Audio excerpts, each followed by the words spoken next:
The Mighty Peking Man from 1977, directed by Ho Menghua.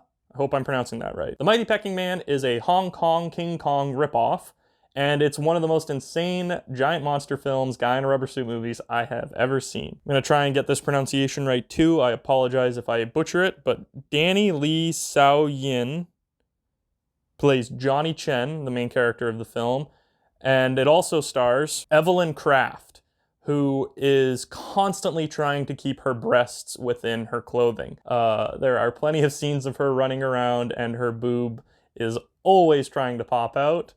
It's one of the greatest conflicts in cinematic history. It's a very fun movie as well as a concerning movie. There are scenes where humans wrestle with actual animals, like jumping on top of tigers and fighting them and spinning leopards around on their shoulders.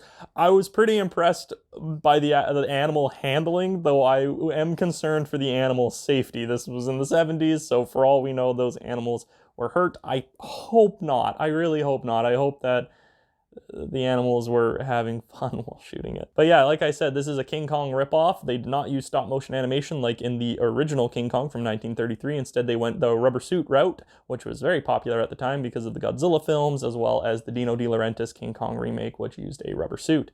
Unlike the Dino De Laurentiis remake of King Kong, the rubber suit in this movie looks ridiculous, and you can see it stretching, and it doesn't look quite right whenever the monster roars. You can see where it stops inside the mouth. It gets a little silly at times. That being said, the miniature sets were fantastic. They were on par, if not better, than some of the Godzilla films. I can't imagine the budget were too high, but what they did with their budget was impressive. The movie is paced awkwardly, but entertainingly.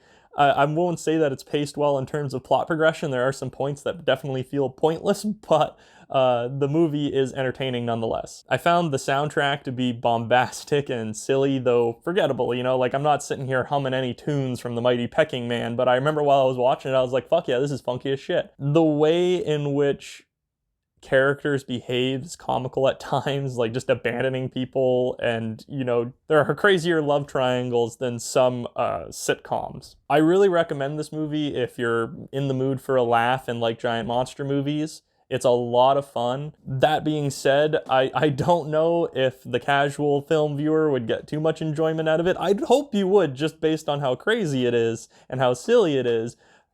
I really hope my cat scratching up my computer chair isn't going to get picked up on this.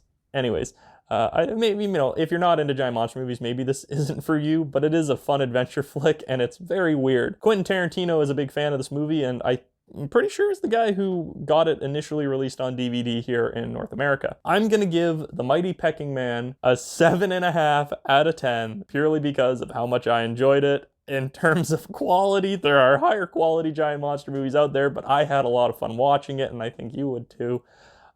Thank you so much for watching. More videos coming soon. Like and subscribe, I guess.